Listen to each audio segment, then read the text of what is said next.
Hello students, welcome to Sai India classes. मेरा नाम है राहुल सिंह और आज हम सिक्स्थ वीडियो रिकॉर्ड कर रहे हैं of chapter 4 periodic classification of elements of class 10th। ठीक है, this is our last chapter. ठीक है, अब इसमें देखते हैं कैरेक्टरिस्टिक्स एलोंग द पीरियड्स। ठीक है, पीरियड्स के एलोंग कैरेक्टरिस्टिक्स क्या होगा। पीरियड्स मतलब देखिए ऐसे, ये है ना पीरियड, एक पहला दूसरा तीसरा चौथा पांचवा छठा सातवां। ठीक है, इसमें एक पीरियड में देखो कितने एलिमेंट्स है, हाइड्रोजन है, लिथियम, सोडियम। ठीक है, इसको पढ़ते हैं हलीना का रब से फरियाद, ऐसे याद रखोगे। ऐसे सेकेंड वाले में beryllium, magnesium, calcium, strontium, barium, radium, ऐसे है ना। तो इसको पढ़ते हैं बी फॉर बेटा, मांगे, काहे, सुंदर, बहु, रानी। इस टाइप से एक ट्रिक्स होता है केमिस्ट्री में, जिससे आप इसको याद कर सकते हो। खैर आगे बढ़ते हैं। तो हमको क्या पढ़ना है कि ये जैसे हम ऊपर से नीचे जाएंगे पीरियड में, सॉरी पीरियड्स में लेफ्ट से राइट जाएंगे हम। ठीक है, तो क्या कैरेक्टरिस्टिक्स कैसे वैरी करेगी, तो आइए देखते हैं। सबसे पहले वो 6 कैरेक्टरिस्टिक्स मैं बताता आ रहा हूं, उसको एक बार रिमाइंड करिए। पहला था वैलेंस इलेक्ट्रॉन्स। तो जैसा कि मैंने आपको बताया था, ये 6 प्रॉपर्टीज आपको याद रखना है। Valence electrons, valency, size of atoms और एटॉमिक साइज कह सकते हैं, मेटालिक कैरेक्टर कह, और केमिकल रिएक्टिविटी और नेचर ऑफ ऑक्साइड। अब हमको क्या देखना है कि एक पीरियड में, पीरियड मतलब ये फर्स्ट पीरियड, ये दूसरा पीरियड, ठीक है, ये तीसरा पीरियड, ऐसे ऐसे कहाँ तक आएंगे, ये 7वें पीरियड तक जाएगा। तो एक पीरियड में ये वैलेंस इलेक्ट्रॉन कैसे वैरी करते हैं, वैलेंसी कैसे वैरी करती है, यही हमको पढ़ना है। पहला आप देखोगे तो समझ में आएगा। ठीक है, देखो जैसे वैलेंस इलेक्ट्रॉन, तो on moving from left to right in a period the numbers of valence electrons in elements increases from 1 to 8। आई बात समझ में। मतलब जैसे आप कोई भी पीरियोडिक टेबल में लेफ्ट से राइट की तरफ मुड़ोगे, ठीक है, क्योंकि इस पीरियोडिक टेबल में जो पीरियड है, तो देखो ना, लेफ्ट से राइट, लेफ्ट से राइट जा रहा है, ये लेफ्ट से राइट जा रहा है। कोई भी यहाँ से पोटेशियम से शुरू हुआ है और ये राइट राइट राइट मूव नहीं करने लगे। तो एक पीरियड में, मतलब पीरियड कैसा होता है, हॉरिजॉन्टल। हॉरिजॉन्टल में आप कैसे मूव कर सकते हो, तो लेफ्ट से राइट। ठीक है, तो कह रहा है ये कि जब आप मूव करोगे left to right, valence electron move increase करेंगी 1 to 8 में। जैसे ग्रुप थर्ड एलिमेंट्स का, sorry elements of third period का एक एग्जांपल आप ये लिखना है, आपको बहुत इंपॉर्टेंट है कि how the valence electron vary in periods. तो आपको लिखना है कि on moving from left to right the numbers of valence electron increases from 1 to 8। ठीक है, जैसे एक एग्जांपल लिख सकते हो थर्ड पीरियड का। थर्ड पीरियड में आप देखेंगे यहाँ पे थर्ड पीरियड में, तो थर्ड पीरियड में कौन कौन से एलिमेंट्स हैं, देखिए थर्ड पीरियड में सोडियम है, मैग्नीशियम है, एल्युमिनियम है, सिलिकॉन है, फास्फोरस है, सल्फर, क्लोरीन और आर्गन। ठीक है, ये थर्ड पीरियड का एक एग्जांपल लिख लो। तो यहाँ पे इसलिए थर्ड पीरियड को हमने उठा के लिख दिया है कि थर्ड पीरियड में सोडियम है, मैग्नीशियम है, एल्युमिनियम है, सिलिकॉन है, फास्फोरस है, सल्फर है, क्लोरीन है और आर्गन है। इसका एटॉमिक नंबर 11, 12, 13, 14 आपको मालूम ही है। ठीक है, इसको अगर देखोगे, इसकी जो आप इलेक्ट्रॉनिक कॉन्फ़िगरेशन करोगे तो 281, 282, 283, 284, मतलब वैलेंस इलेक्ट्रॉन कैसे आ रहा है, 1 2 3 4 5 6 7 8। इससे मतलब इससे क्या समझ में आया कि एक पीरियड में जब हम लेफ्ट से राइट मूव करेंगे तो वैलेंस इलेक्ट्रॉन क्या होगा, वैलेंस इलेक्ट्रॉन 1 से लेके और 8 तक इंक्रीज करेगा। It will start from 1 and goes up to 8। ठीक है, अब हमको आगे पढ़ना है कि अगर आगे पढ़ना है कि वैलेंसी कैसे होगी। तो वैलेंसी का सिंपल सा कॉन्सेप्ट है, आप देख रहे होंगे कि या इसी का आप एग्जांपल ले लीजिए वैलेंसी में।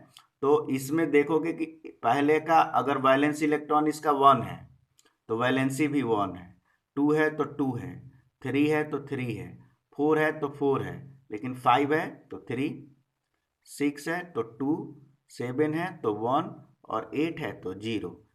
इतना तो आपको 9th क्लास में पढ़ा होगा कि वैलेंसी क्या होती है, 1 से 4 तक जाती है, फिर 5 होगा तो फिर वो 3 लेगा ना। ये सारी चीजें बता चुका हूं, तो इसलिए इसको स्किप कर रहा हूँ। 1 के लिए 1, 2 के लिए 2, 3 के लिए 3, 4 के लिए 4 तो है, लेकिन 5 के लिए 3 कैसे हुआ, 6 के लिए 2 कैसे हुआ, ये 9th क्लास की चीजें हैं, तो मैं इसको स्किप कर रहा हूँ, ठीक है। तो आपसे कोई पूछेगा कि एक पीरियड में वैलेंसी कैसे वैरी करती है, तो कहोगे कि on moving from left to right in short period the valency increases from 1 to 4। सबसे पहले 1 से 4 तक क्या होती है, इंक्रीज होती है, फिर देन डिक्रीज करती है अप टू 0, ठीक है। और उसका एग्जाम्पल यहाँ पे लिख लेना है। आगे बढ़ते हैं। ऐसे ही अब आपको पढ़ना है साइज ऑफ एटम्स, ठीक है। पहले हमने प्रॉपर्टी पढ़ ली ना, वैलेंसी के बारे में पढ़ लिया कि वैलेंसी 1 to 8 तक इंक्रीज करता है, अपर लाइन मतलब इंक्रीज करता है वैलेंस इलेक्ट्रॉन। वैलेंसी क्या करता है, 1 to 4 तक इंक्रीज करता है, देन 4 to 0 क्या करता है, डिक्रीज करता है। अब साइज ऑफ एटम्स देख लीजिए। तो साइज ऑफ एटम्स में क्या होता है, तो on moving from left to right, देखिए सभी में हम ग्रुप थर्ड एलिमेंट्स ही उठाए हैं, सोडियम वाला ही अपन ने उठाया है एग्जाम्पल के लिए। On moving from left to right in a period the in a periodic table the size of atoms decreases. तो ध्यान रखिएगा कि जब भी एक इस पीरियोडिक टेबल में लेफ्ट से जब राइट जाएंगे तो साइज ऑफ एटम्स जो होते हैं वो डिक्रीज करते हैं। बताए यहाँ पे सबसे ज्यादा साइज ऑफ एटम सोडियम का, फिर मैग्नीशियम का, फिर उससे कम एल्युमिनियम का, उससे कम सिलिकॉन का, फिर उससे कम फास्फोरस और सबसे कम आर्गन का। तो ये आपको याद रखना है। क्या कह रहा है कि देखिए सोडियम का सबसे ज्यादा 186, फिर मैग्नीशियम का 160, एल्युमिनियम का 143 और ये 99 तक ये आपका आ गया क्लोरीन का, ठीक है। तो ध्यान देना है on moving from left to right size of atoms क्या होते हैं, तो साइज ऑफ एटम्स डिक्रीजेज होते हैं। लेफ्ट टू राइट जैसे जाएंगे तो ये क्या होता है, डिक्रीज। सभी में लेफ्ट टू राइट ही जा रहा है, लेफ्ट टू राइट ही जा रहा है, ठीक है। और आगे अगला कैरेक्टर पढ़िए। अगला कैरेक्टर क्या है हमारा, अगला कैरेक्टर है मेटालिक कैरेक्टर। मेटालिक कैरेक्टर कैसे वारी करता है भाई, इसको भी देख लें। इसको भी देखें कि हाउ द मेटालिक कैरेक्टर वारी इन अ पीरियोडिक टेबल। आइए देखते हैं। तो कह रहा है कि on moving from left to right in a period the metallic character of element decreases, ठीक है। मतलब जैसे लेफ्ट से राइट जाएंगे तो मेटालिक कैरेक्टर डिक्रीज होगा। इसका मतलब कि नॉन मेटालिक कैरेक्टर इंक्रीज होता है। मेटल्स एंड नॉन मेटल पढ़ा ही है, मेटल्स और नॉन मेटल हमने पढ़ा है, एक दूसरे का बिल्कुल अपोजिट रहता है दोनों प्रॉपर्टीज, ठीक है। मतलब मेटल अगर ज्यादा है तो नॉन मेटल कम है।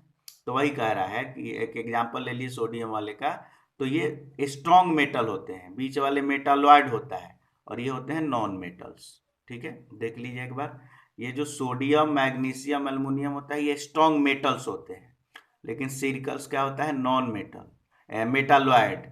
और ये क्या होते हैं, तो ये इधर राइट वाले हो जाते हैं नॉन मेटल और इधर वाले लेफ्ट वाले मेटल्स।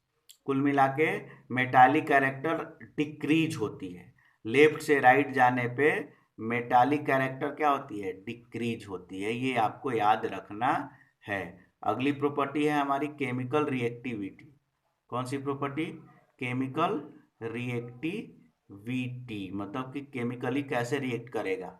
तो on moving from left to right in a period of a periodic table chemical reactivity first decreases then increases. क्या करता है, पहले तो ये डिक्रीज करेगा फिर इंक्रीज करेगा। जैसे यहाँ पे एग्जांपल देखिएगा, 11 12 13, 11 वाला वेरी रिएक्टिव रहता है, फिर ये डिक्रीज हो गया, ठीक है, और फिर ये वेरी वेरी रिएक्टिव।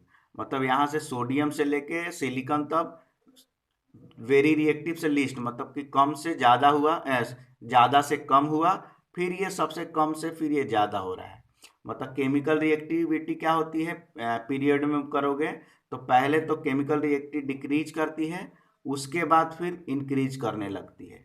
आई बात समझ में?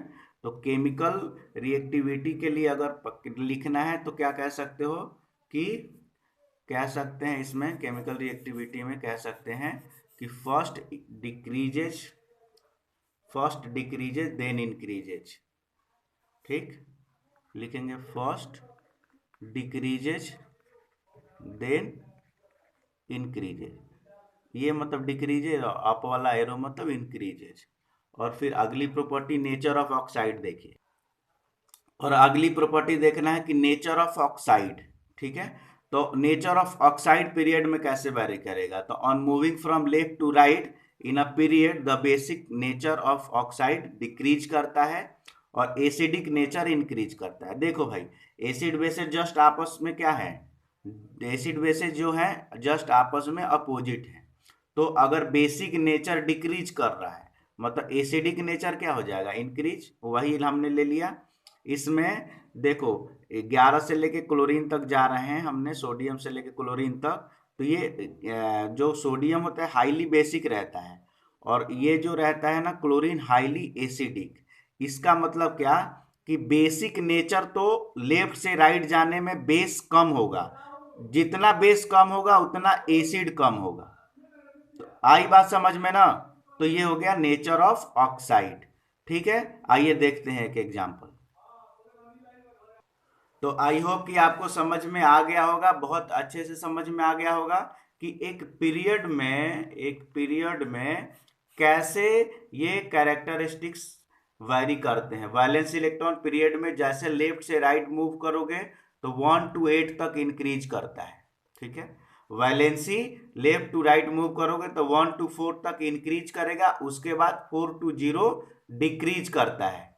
ऐसे साइज ऑफ एटम्स क्या होता है, तो लेफ्ट टू राइट जाओगे तो साइज ऑफ एटम्स डिक्रीज होता है, मतलब सबसे बड़ा साइज सोडियम का रहेगा और क्लोरीन का सबसे कम।